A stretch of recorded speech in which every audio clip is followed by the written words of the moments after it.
తెలుగు మీడియాలో ఆంధ్రప్రదేశ్ సోషల్ మీడియాలో కూడా అసహ్యకరమైన రాజకీయ దుర్భాషలు, వ్యక్తిగత కుటుంబపరమైన దూషణలు బూతుల పర్వంలోకి మళ్ళీ ప్రవేశిస్తున్నాం అనిపిస్తుంది. ఇది కావాలనే ఒక పథకం ప్రకారం ప్రధాన పార్టీలు చేస్తున్నాయనే సందేహం కూడా కలుగుతుంది.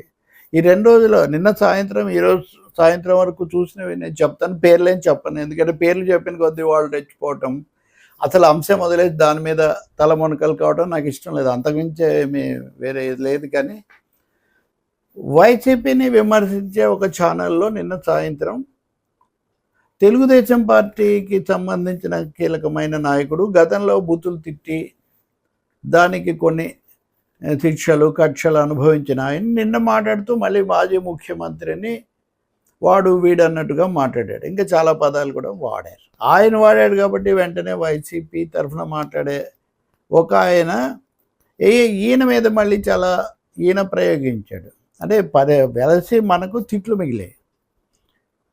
అవి లేకుండా కూడా ఆ విషయాలు మాట్లాడవచ్చు. తిట్టాలి, రెచ్చగొట్టుకుంటున్నారు ఒకరినొకరు.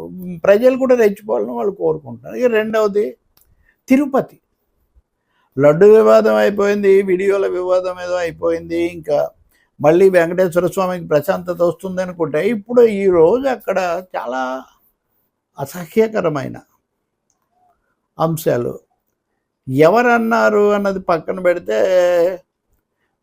కొంతమంది మహిళలు, ఇంకా వాళ్ళు ఐ థింక్ ఆమె జనసేన అంటున్నారు, వారేమో చాలా విపరీతంగా రకరకాల భాషలతో తిట్టడమే కాకుండా తన మీద అన్నారని తన సమాధానం చెప్పటము ఖండించడం వేరు.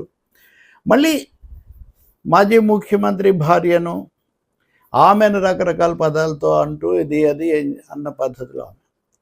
ఇంకోవైపున మాజీ చైర్మన్ ఆయన కొండ మీద చంద్రబాబు నాయుడు పర్యటనను ఆ సందర్భంగా ఆయన కుటుంబ సభ్యులు, ప్రస్తుత చైర్మన్ వీళ్ళని గురించిన ప్రస్తావనలు చేస్తూ రాజకీయ విమర్శలు చేయొచ్చు.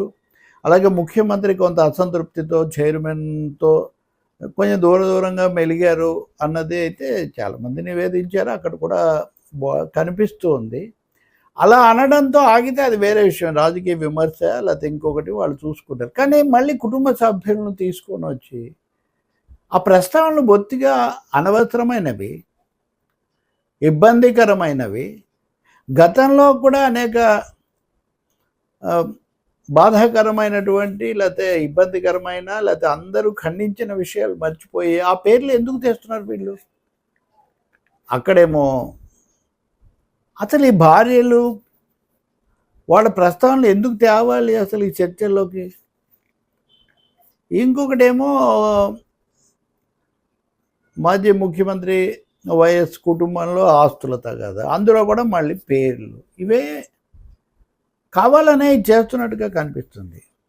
చాలా అవన్నీ నేను చెప్పడం లేదు, కానీ అనవసరమైన ప్రయోగాలు, జుగుప్సాకరమైన పదాలు, కులాలను కూడా చాలా విచ్చలవిడిగా కులాల గురించి ప్రస్తావిస్తున్నారు. ఎవరి మీద దాడి చేస్తున్నారు. ఎందుకు చేస్తున్నారు అంటే కులాలు, కుటుంబాలు, మరీ ముఖ్యంగా మహిళలు ఈ అంశాల మీద కొంచెం విశృంఖలంగా విద్వేషం లేకపోతే జుగుప్స కలిగించే విధంగా మాట్లాడితే రాజకీయ చర్చలు, ఇవి అసంతృప్తులు లేదా ఆగ్రహాలు లేకపోతే అంతర్గత సమస్యలు పోయి ఒక ప్రజలందరూ వాటి చుట్టూ తిరుగుతారనే ఒక పథకమా? మీడియాకు, సోషల్ మీడియాకు ఈ విషయంలో ఏం బాధ్యత లేదా? నేను అడిగేది ఒకటే, ఈ యూట్యూబర్లు కావచ్చు లేదా వాళ్ళ సోషల్ మీడియా యాక్టివిస్టులు కావచ్చు, ఈ బూతుల పంచాయతీలోకి మళ్ళీ దిగకండి. దీనివల్ల ఎక్కడికో తీసిపోకండి. నిజమైన సమస్యల గురించి మాట్లాడండి, విధానపరమైన అంశాల గురించి మాట్లాడండి.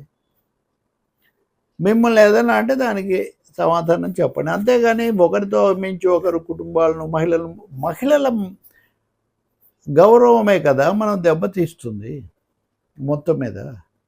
దానికి కావాలని ఎక్కువ రెచ్చగొడతారు. తెలుసు మాకు మీడియాలో ఎలా రెచ్చగొడతారు, హైప్ ఎలా తీసుకొస్తారు, కాంట్రవర్సీ ఎలా సృష్టిస్తారు అన్నది నాలాంటి వాళ్ళకి ప్రత్యక్షంగా తెలుసు. దాన్ని అలాంటివి చేయడం ఎంతసేపు చిటికలో. కానీ ఎందుకు కావాల్సింది సామాజికమైన అంశాలు, ప్రజా జీవితానికి సంబంధించినవి, సమస్యల పరిష్కారం కోసము దానికి ఉపయోగపడేవి కావాలి కానీ, అందులో పార్టీలు పోటీ పడవచ్చు. ఒకరినొకరు మేము బాగా చేసామంటే మేము బాగా చేసామని అనుకోవచ్చు. కానీ అలా కాకుండా మళ్ళీ మళ్ళీ మహిళలను,